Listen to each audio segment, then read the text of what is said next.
bersama saya Intan Salmadina dan saya Dr. Sheila Salsabila dan juga Dr. Wismandari.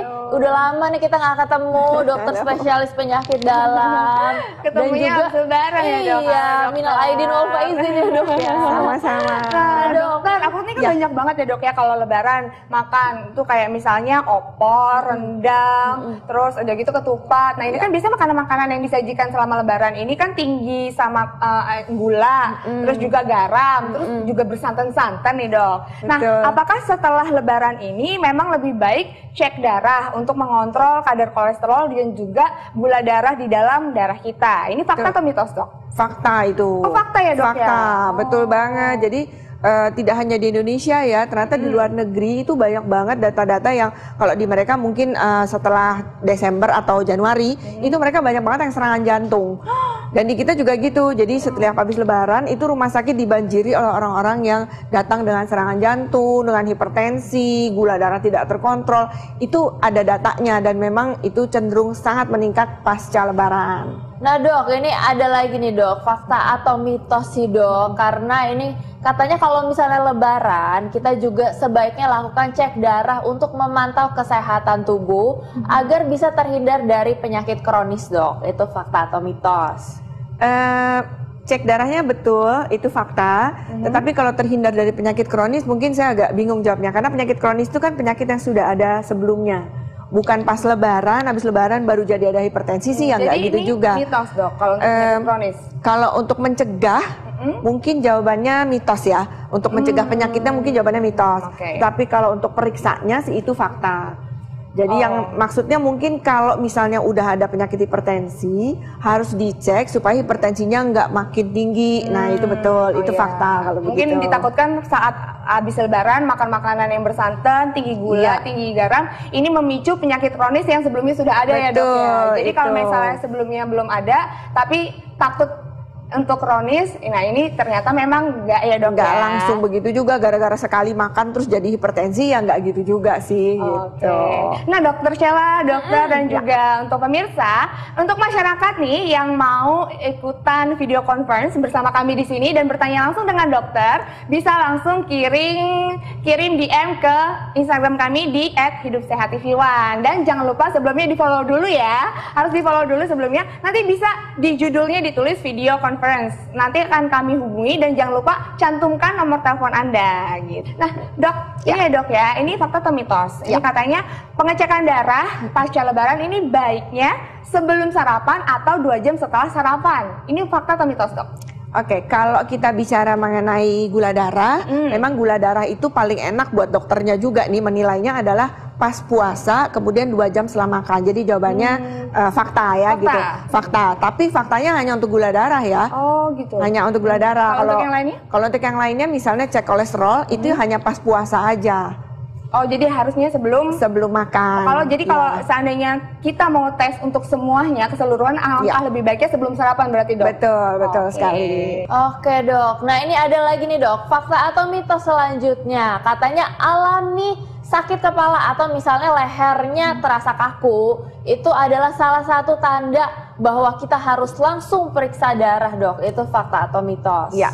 Saya bisa jawab fakta dulu ya gitu. Saya jawab fakta, walaupun kalau nanti ternyata setelah ada gejala seperti tadi Dr. Sheila bilang, ternyata labnya masih normal juga, ya nggak apa-apa gitu. Tapi paling tidak kita tahu bahwa pada saat kita bergejala itu adalah salah satu tanda misalnya hipertensi, kemudian kolesterolnya naik gitu ya. Nah itu salah satu tandanya seperti itu. Walaupun nggak selalu seperti itu, tapi bisa jadi ya dok ya. Jadi sebaiknya diperiksa aja. Betul. Ini ada fakta mitos selanjutnya nih dok ya. Ini katanya rasa sakit dan nyeri pada tumit di kaki ini sebaiknya segera diperiksa darah karena itu merupakan gejala asam urat. Ini fakta atau mitos dok? Jawabnya bisa fakta, bisa mitos. Karena tidak selalu gejala asam urat tinggi itu di tumit. Karena sebenarnya yang paling sering justru bukan di tumit ya. Kalau asam urat ya, itu justru seringnya di jarinya gitu ya. Kemudian di sendi-sendi itu juga bisa.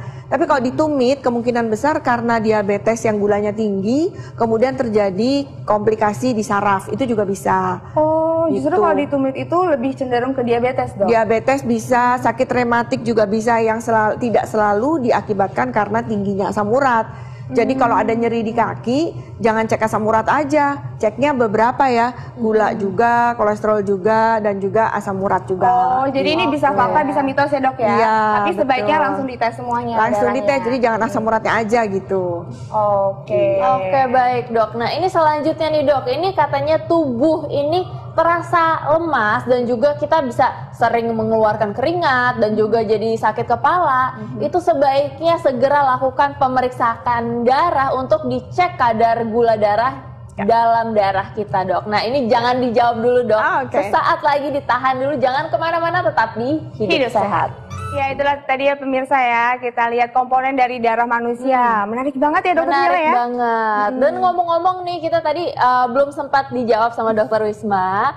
Ini bener gak sih dok kalau misalnya kita sering mengeluarkan keringat dan juga sakit kepala, terus itu adalah salah satu tanda-tanda bahwa kita harus diperiksa darahnya karena bisa jadi itu jadi tanda bahwa gula darahnya itu meningkat dok. Itu fakta atau mitos?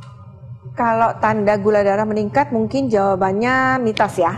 Karena dari gejala yang disebutkan dokter Sila ini gejalanya justru ke arah hipoglikemi atau gula darah rendah. Tapi periksa darahnya fakta. Jadi begitu mengalami tadi ya sakit kepala, lemes, kemudian keringat dingin. Jadi bukan sering berkeringat ya dokter Sila, Lebih ke tapi keringat dingin. lebih ke keringat dingin gitu, berdebar-debar. Nah itu tanda ke arah gula darahnya rendah. Nah kalau seperti itu, daripada kita tebak-tebakan ini rendah atau tinggi gitu ya dok, kita cek aja. Kalau yang disebutkan dokter Sila sih itu arahnya ke arah rendah ya. Oke. Oh gitu dong. Ya. Nah kita kayaknya udah ada nih Iya, yang mau kita ngobrol udah sama ada dokter yang langsung di ngobrol. studio. Halo, selamat siang. Halo. Iya. Mbak ada- Dian ya? Iya, Hai Mbak Dian. Oke Mbak Dian Hai. di mana dan ada yang mau ditanya apa Mbak? aku di Jakarta. Oke. Silakan Mbak Dian pertanyaannya. Gini nih, selamat siang dok. Siang, Kayaknya- Kayaknya menarik ya tema hari ini ya. Pemeriksaan darah pasca lebaran ya kan? Ya. Boleh nanya nih dok. boleh dong. Gini dok, saat pandemi corona seperti ini kan sebaiknya kita periksa darahnya itu di rumah dengan alat Betul. instan ya. Betul. Atau tetap harus ke rumah sakit gitu? Kalau ke rumah sakit kan takut ya dok ya? Atau pakai alat instan gitu, khawatir nggak sih nggak akurat atau gimana gitu? Jadi memang alat periksa darah di rumah itu tentunya sangat terbatas ya. Tidak semua pemeriksaan darah itu bisa kita lakukan di rumah gitu. Yang paling gampang memang cek gula darah itu bisa. Tetapi kalau ditanya apakah akurat apa tidak, ya tentu kalau dibandingkan pemeriksaan darah di laboratorium itu berbeda keakurasiannya. Tapi kalau kita menggunakan alat-alat yang memang bagus kualitasnya, sudah ada terstandar gitu ya, itu hasilnya nggak jauh beda kok dengan apa yang kita lakukan di lewat darah vena gitu ya. Jadi silakan lakukan tes darah di rumah gitu ya. Nah kalau boleh saran, kalau memiliki alat, kalau mau beli alat nih, jangan beli alat yang bisa untuk gula darah juga, kolesterol juga, asam urat juga, pokoknya yang satu alat bisa meriksa berbagai macam. Itu kalau bisa jangan. Karena memang kalau pemeriksaannya itu dalam satu alat bisa macam-macam, alatnya jadi keakurasiannya malah berkurang gitu. Oh. Jadi kalau bisa satu-satu aja dan memang sangat tergantung dengan kualitas alatnya ya Mbak. Siapa Mbak tadi? Dian. Mbak Dian. Mbak Dian, maaf Mbak Dian. Ada yang mau ditanyakan lagi Mbak Dian? Atau gini kali ya, misalnya kita punya alat, terus kita cek sendiri nih kan, habis itu kita konsultasikan dengan dokter kita by phone atau gimana gitu, bisa kali ya? Bisa, alhamdulillahnya kita saat ini sudah banyak sekali alternatif untuk melakukan konsultasi secara telemedicine. Iya. Jadi dengan memeriksa darah di rumah, kemudian melaporkannya ke dokter melalui telemedicine. Ya dokter juga banyak sih yang terima WhatsApp ya, memang nggak semua dokter gitu. Tapi kalau Iya. ada konsultasi telemedicine itu lebih enak. Jadi bisa sekali konsultasi melalui, tidak harus ketemu gitu, bisa sekali Iya. online.